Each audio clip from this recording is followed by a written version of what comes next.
Yes, so this is the fresh stream that I've set up.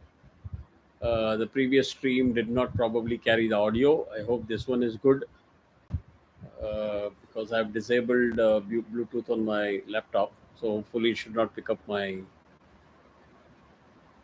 AirPod Pro. So Sri Guru Bhyo Namaha. Rather, Usha, can you confirm it is there? Audio?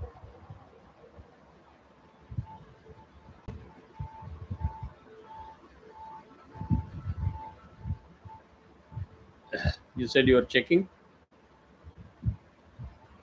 Yeah, okay. More technology comes in, the more it gets complicated also, right?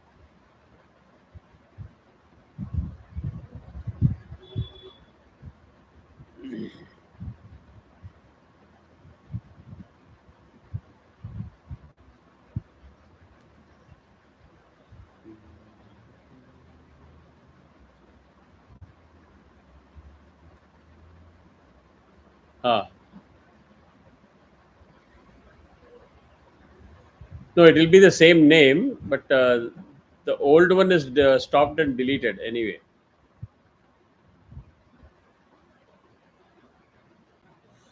Fine.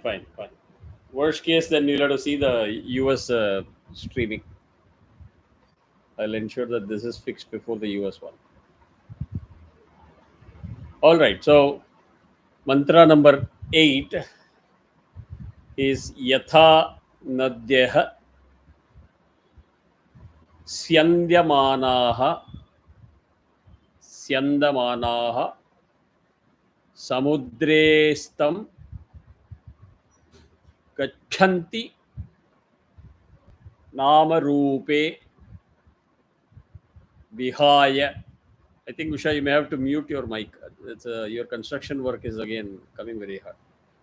Yeah, thank you. Tatha Vidwan Namarupad Vimuktah. Tatha Vidwan Namarupa Vimuktah Paratparam Purushamupaiti Divyam. Yatha Nadyasyandamanah Samudrestam Gachanti Namarupe Vihaya Tatha Vidwan Namarupad Vimuktah Paratparat Purushamupaiti Divyam. This is mantra number 8. Mantra number 9. Sayo Havai Tatparam Brahma Veda Brahmaiva Bhavati Nasya Brahmavit Kule Bhavati. Sayo Havai Tatparam Brahma Veda Brahmaiva Bhavati Nasya Brahmavit Kule Bhavati Tarati Shokam Tarati Papmanam Guha Grandibhyo Vimukto Mruto Bhavati. Vimukto Mruto Bhavati. Sayoha vai tatparam Brahma Veda Brahmaiva Bhavati Nasya Brahmavit Kule Bhavati Tarati Shokam Tarati Papmanam Guha Grandhibhyo Vimukto Mruto Bhavati.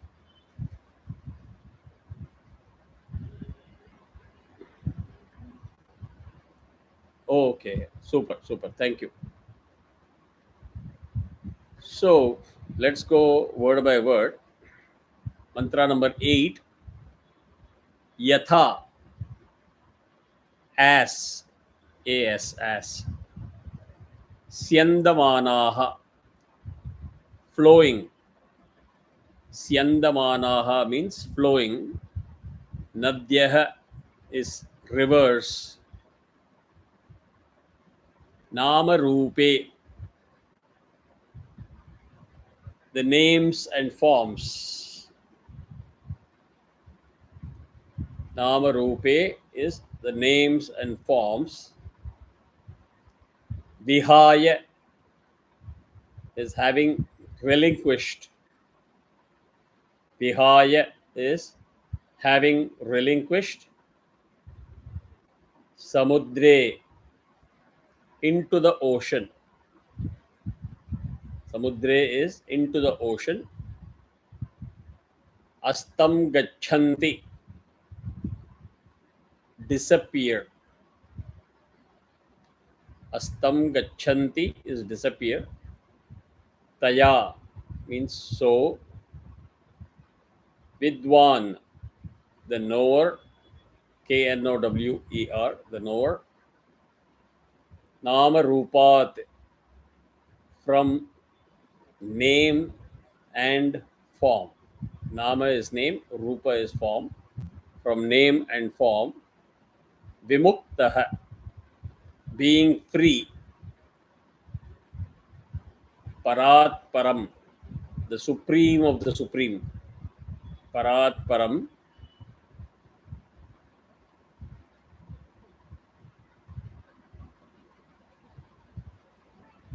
Divyam. Divyam means effulgent. Effulgent. Effulgent. Purusham is the Purusha.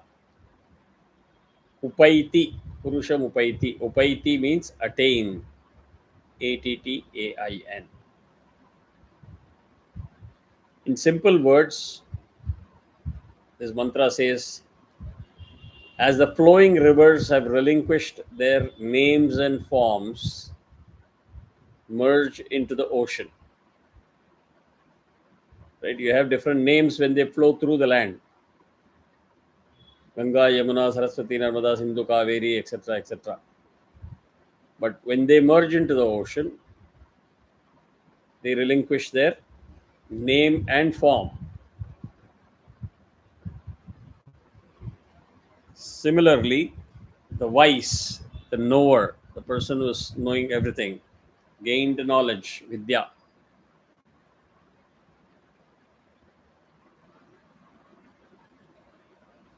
Being free from name and form, they go beyond the name and form by attaining that knowledge. And they realize that this is all nothing but a mirage, maya. The wise attain the effulgent. Effulgent means bright. Supreme Purusha. And that is what we've been learning throughout the Mundaka Upanishad.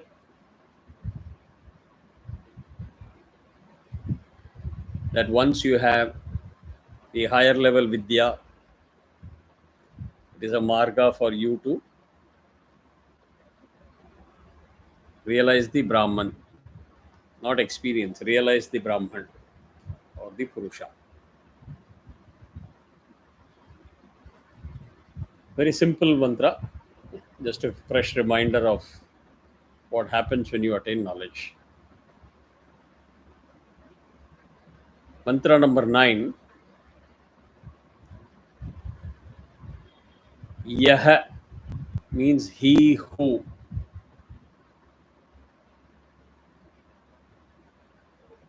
Ha means verily.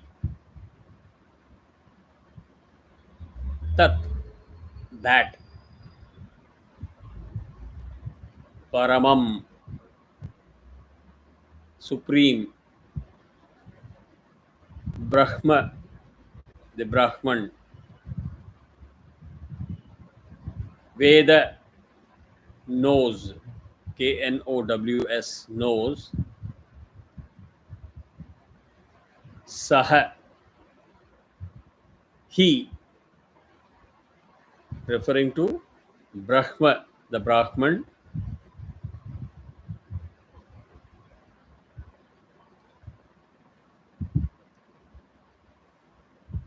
Eva, verily.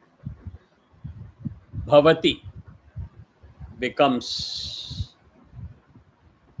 Asya, his. Kule, in the family.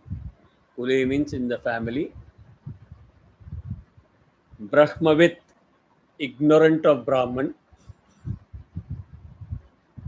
Na bhavati is not born. Na bhavati means is not born. Is referring to the saha, he. He is not born. Shokam, grief. Tarati, transcends. Transcends. Papmanam, sins. Sins. Tarati, again, transcends or crosses. Guha grandhibhyah. Guha grandhibhyah. From all knots of the heart. Vimuktah, being free. Amritah, immortal. Bhavati, becomes. So, when you attain vidya, knowledge, I'm talking of the higher level knowledge, you realize Brahman, you know Brahman. When you know Brahman, you merge with that Brahman and you become Brahman. No one ignorant of Brahman is ever born in his family. So, person who has attained that status, you will never find anybody who is born ignorant. So, this person who attains knowledge crosses all the sins and transcends grief or sorrows.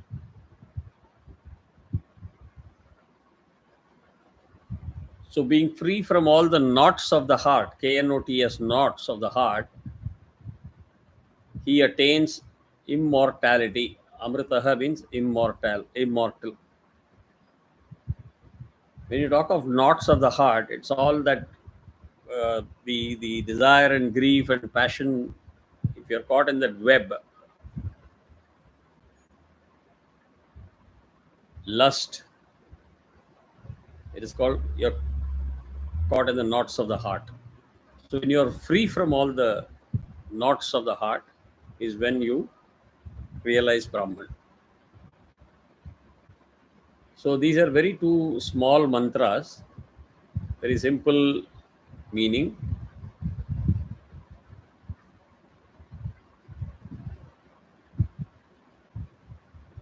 And as a fresh reminder.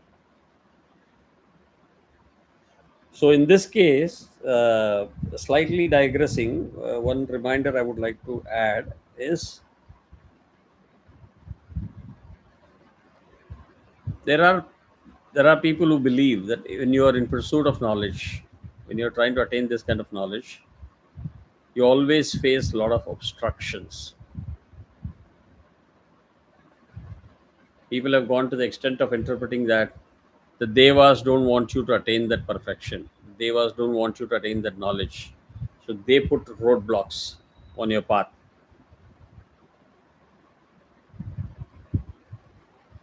But this is not possible.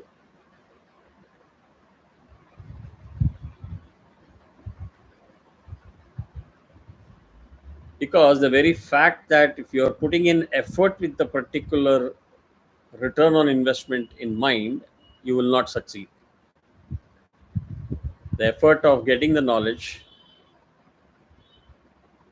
and all the rituals that we have explained in all the previous mantras to be followed to perfection and consistently, day after day.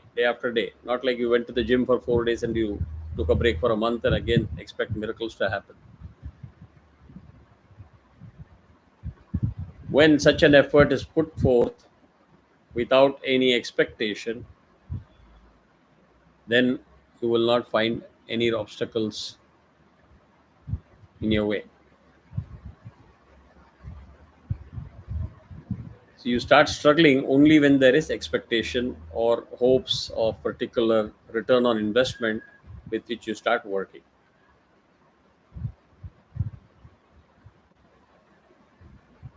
Because the knower of the self, the knower of the Brahman, himself or herself becomes the self of the devas. So therefore, you, there is no question of any opposition or obstacles.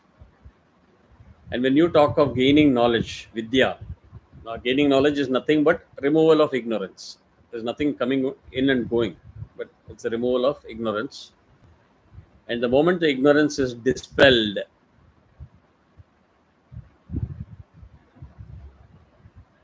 the duality is cancelled.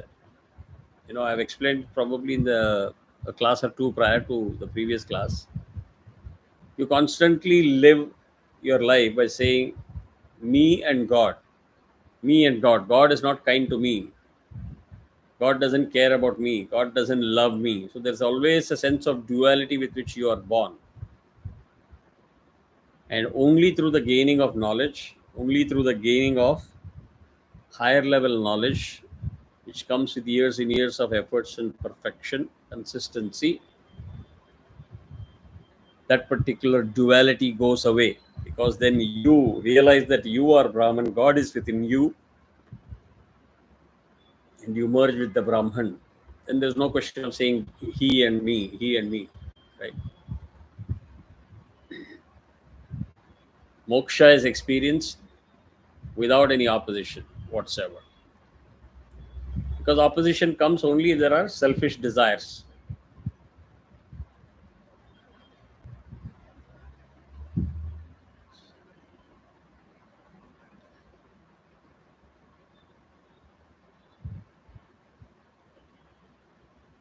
I think this is a pretty straightforward and simple explanation for both the mantras. If you don't have any questions on this, I would like to start giving explanation about two important aspects, which is also related to the mantra that I taught in the last class. Very important concept that one need to understand. Slightly complex, but as we are nearing the end of Mundaka Upanishad, I think you will be well prepared to take on some of these concepts. So, shall I move on to the explanation of those two concepts, or do you want me to explain anything more?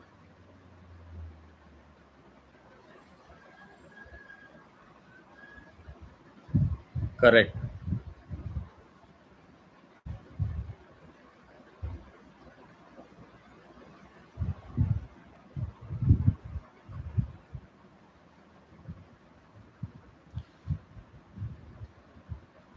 Yes, actually, it is a very, very big question that if you get into the depth of it, it can take 3 years to explain and understand. I will say one thing. Although there are three different schools of thoughts of Dvaita, Advaita, Visishta Advaita, the difference is in the recognition of the Brahman himself. In none of the three classes, they are saying these are two separate forever. Even in Dvaita, they are saying you will attain the Brahman. So you will reach that position, but they're making a distinction that the Purusha is always separate. You will never become Purusha. You can merge into it, but you will never become Purusha. The Purusha's identity is separate. That is the simplistic explanation I can give you. There is no school of thought that says God is separate somewhere outside and you are a mortal human being that has got no connection with God. None of the schools are talking about it. But if you really are interested, I can separately focus on one class for a very high level explanation on the differences between the three and the commonality between the three. Right? For the sake of understanding some of these principles, I would always recommend that you follow one philosophy. Like even in the six schools of Vedanta, I just picked one. My entire explanation is based on one philosophy. When you understand one, you'll have a base of what the structure is, and then you'll start appearing the nuances in terms of how they slightly differ in their approach. Right? Okay. So let's go to Jivan Mukti and Videha Mukti. I will only focus on Jivan Mukti today and stop, because if I do both, it will get very confusing. Radha, is it okay?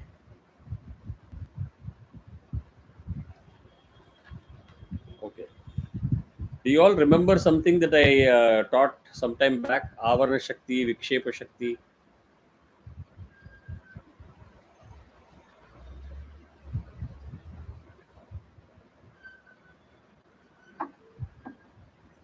Completely forgotten, huh? Okay. What I am thinking is, maybe once I head back to the US, I'm going to start doing podcast of this Mundaka Upanishad. Podcast will have material content and again a full explanation of the mantras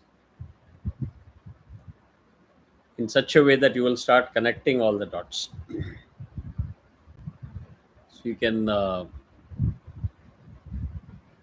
create a playlist of the podcast and then play it from start to finish. That way you will understand this thing. Anyway, Jivan Mukti is that state in which the sage gets established in Satchidananda Brahman.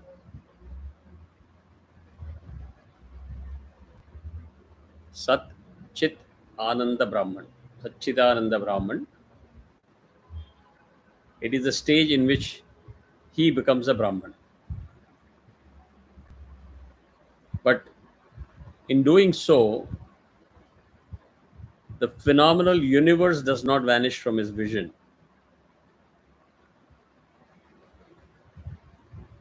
Just as in the beginning, when you start, the man was duped in the beginning by the water in the mirage, knows that it is only illusion after careful examination.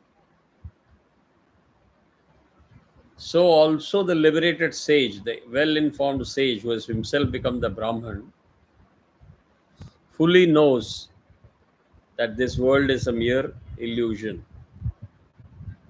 though it appears to him. So it's not like as if you attain realization, everything disappears. You still can see it, but you can see it very clearly. It's illusion. It's Maya. So in short, in one line, freedom from the kleshas or afflictions is Jivan Mukti.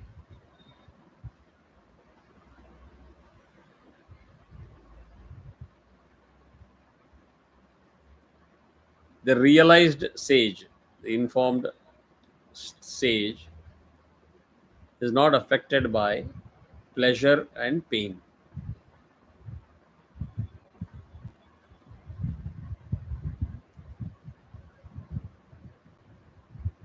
So anything that gives pleasure is not very attractive.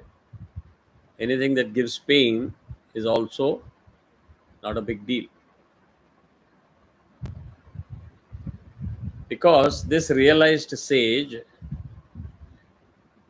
knows fully well that the pleasure and pain or action and enjoyment are the attributes or dharmas of the antahkarna.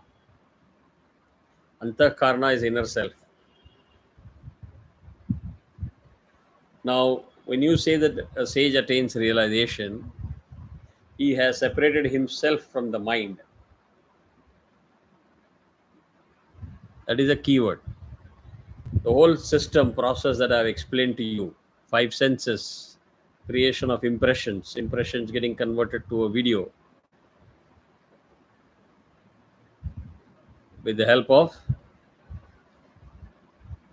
chitta, manas, buddhi, and the fourth one, ahankara, I. The whole system is intact.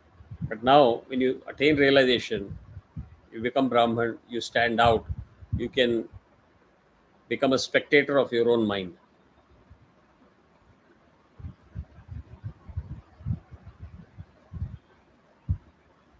So, briefly touching upon Avarana Shakti and Vikshepa Shakti, they are the two Shaktis of Avidya.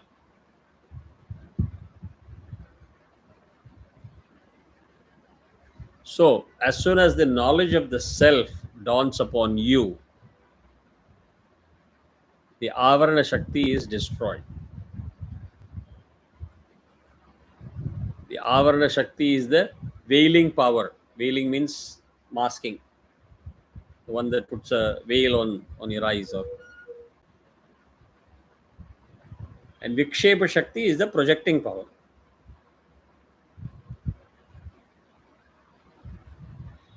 So the world is projected through the power of Vikshepa Shakti.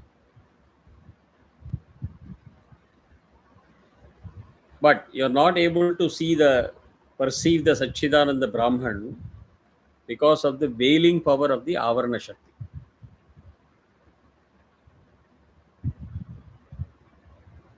Clear?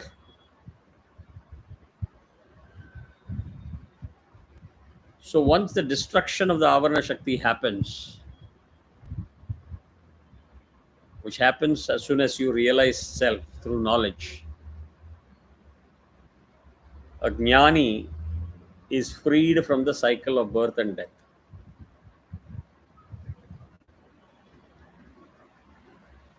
But Vikshepa Shakti remains like a burnt seed owing to the strength of the prarabdha karma.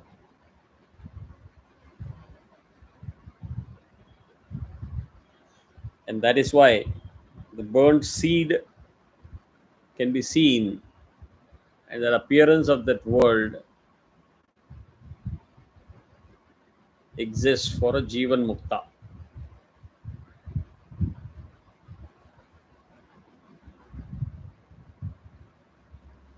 Right? I've gone very slow and simple. It's very easy to understand.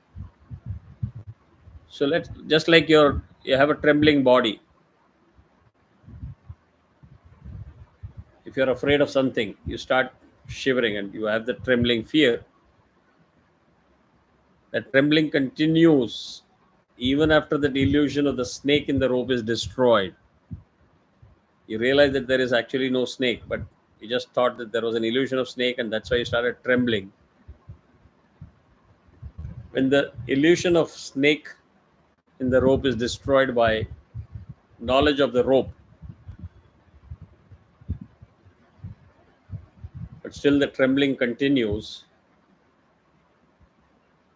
the same way the effects of that mirage will continue. So the world, or the world with illusionary world, will still appear for the Jivan Mukta.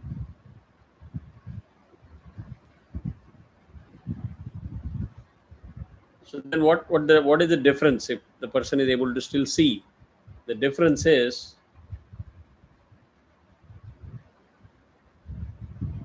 once you realize in the desert and you walk, I don't know whether you have had experience of walking in the desert. If you do, you will see mirages are very common in desert. So what happens to a ignorant person who never understood that there is something called a mirage? You start chasing that.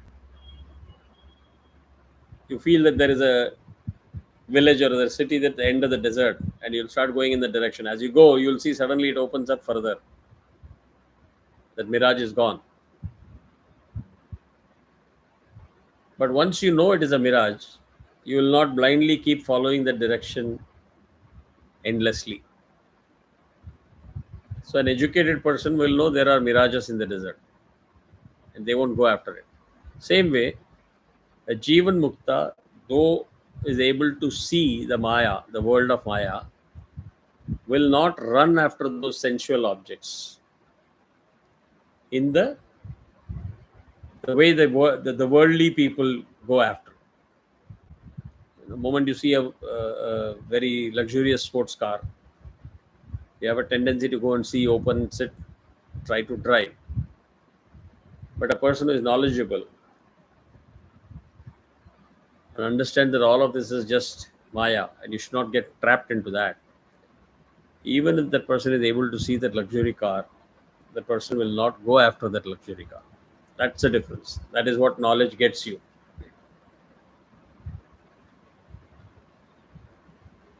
Now, a slightly philosophical piece of information I'm going to plant here, which we can leverage it later, is after the death of Dronacharya, sage Dronacharya. I hope you know there was a fight with Ashwatthama. When he comes to know that his father was deceived and beheaded,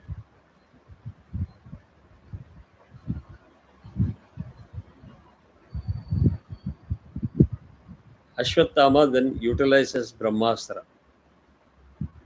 Generally, the gods prohibit the warriors from using Brahmastra. Ashwatthama utilized Brahmastra and Agniastra, both, by which,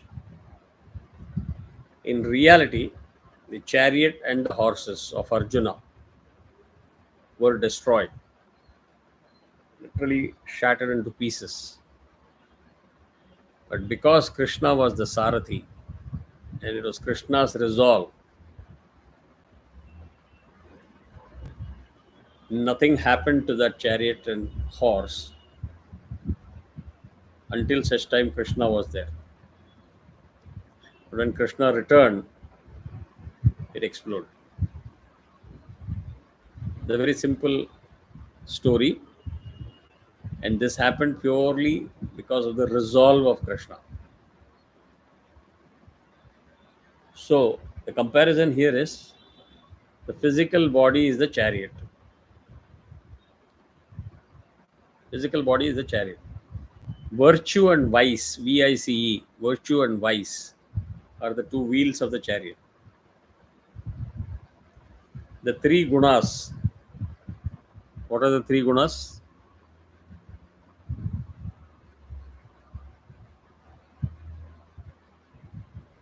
Correct. They represent the banner. The five pranas. Do you remember the names of the pranas? Radha?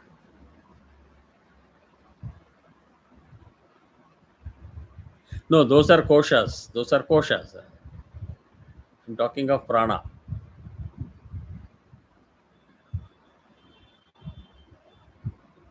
No, just take a moment to see if you can recall. I'll give you the clue. There is one prana that gives the downward force.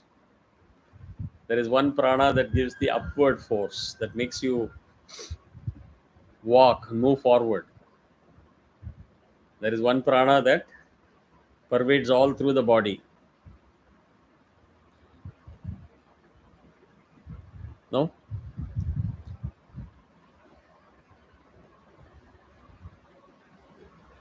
Jnana, Samana, Udana.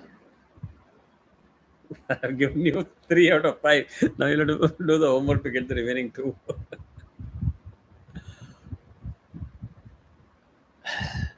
So those pranas are the ropes. The 10 indriyas, karmendriyas 5 and jnanendriyas, are the horses. The 5 objects of the enjoyment are the path. Mind is the rein, REIN. Rein means that which controls. Intellect is the driver. Prarabdha is the sankalpa.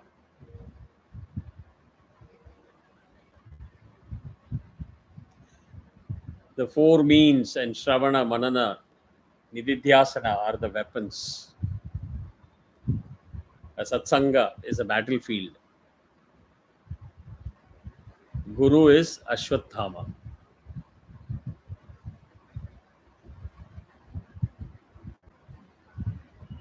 Tattvamasi, which is one of the Mahavakya, is the Brahmastra. Knowledge of the Atman is fire, Agni Astra. So, as soon as the knowledge of the self dawns, or you realize the world and the body, which represent the chariot and the horses, are burnt.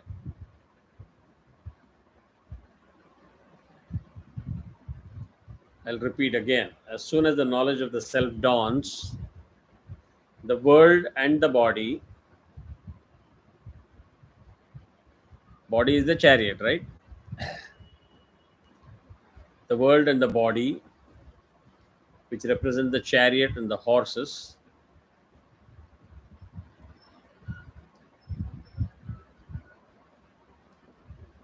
are burnt. But on account of the force of prarabdha is the sankalpa, the world and the body appear to the vision of the jnani. Jnani is the person now who has attained knowledge, the knower of all, the person who has realized Brahman, who has attained the moksha. On account of the force of prarabdha, the world and the body appear to the vision of the jnani or the jivan mukta. The person who has attained realization is the jivan mukta. But just as the potter's wheel continues to revolve on account of the force already given by the stick of the potter, right? Once you give power to the wheel, there's a latent energy that continues to drive the wheel even if you remove the stick. The same way, the world and the body appear for the Jivan Mukta. Although all of these are destroyed by attainment of the knowledge. Now, if you're fond of terminologies, there is one other terminology that you use to define this. It is called Bhatitanu Vritti. If you don't want to remember that, that is also fine.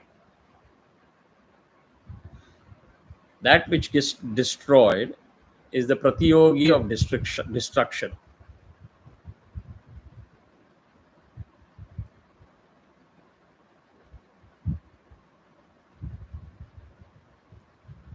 In Badha, there is no appearance of Pratiyogi.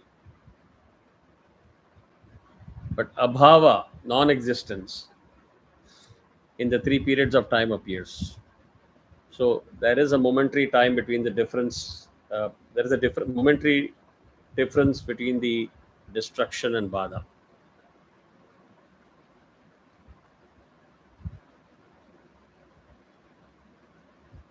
So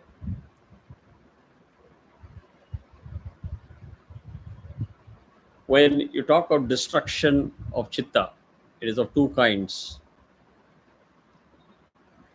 And this is where the differentiation starts between Jivan Mukti and Videha Mukti. The destruction of the chitta are of two kinds, one with the form and one without the form. So the destruction with form is of the Jivan Mukta, and the one which is without the form is the Videha Mukta. So I will stop here, explain in the next class what is Videha Mukta, and then connect the two. How one thing transitions from one to the other.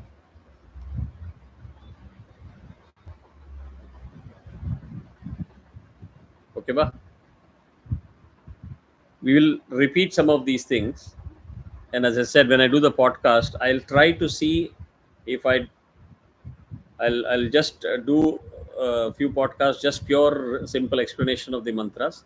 And then every concept that every class that I've explained, I will try to see if I can connect it to a series, form a dot, so it will look like a complete picture for you from start to finish. Okay, ba? Any other question?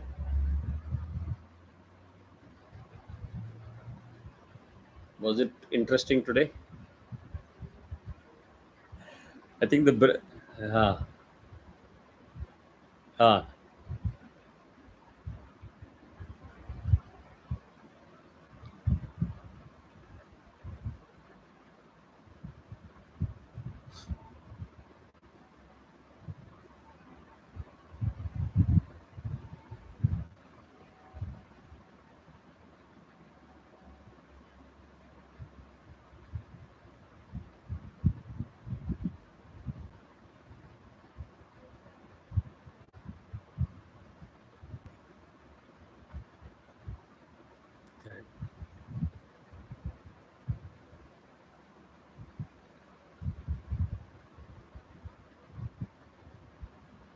hmm.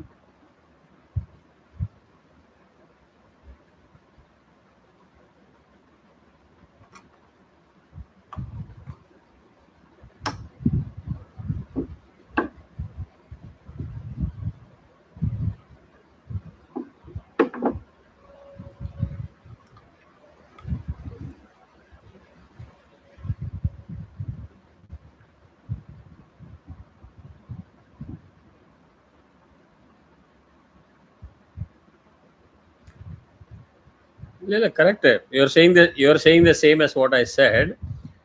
When we say in Advaita, what we say is that you are God. So the whole notion of Jivatma and Paramatma is only until you are knowledgeable.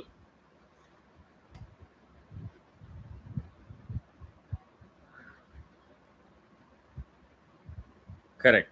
But the concept of the Jivatma and Paramatma coming together is the same in all the three systems. What they say is that Purusha will always remain Purusha. You cannot become Purusha. You can reach Purusha, but you cannot become Purusha. That's a subtle difference that they're saying. But the process of reaching is all one and the same for all the three. We will have a separate class. I attended a full course in Hindu University of America. Went on for 8 to 12 weeks on the concept of reconciliation between the three systems. How all the three systems are the same, although it appears different for different people. But it is like extremely complex philosophy. If you start going there, then whatever you have learned so far, you will forget everything. So, no, what happens is if you if அப்படி இல்லை இது this topic is such that Usha, like you learn something and you feel very happy. Oh, now I learned something. But it takes time for that to get internalized. And before you allow that to internalize and becomes a part of your DNA, you try to absorb some more knowledge. It comes and wipes off whatever you have learned before. I've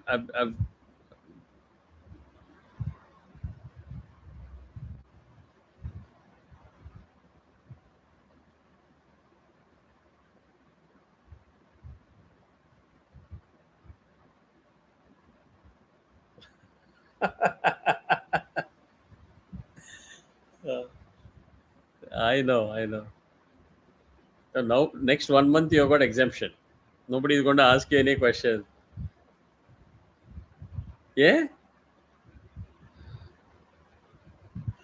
Oh, right, right. Okay. Ha, ha, ha, ha. Okay, yeah. Hmm. Yeah, yeah. Now,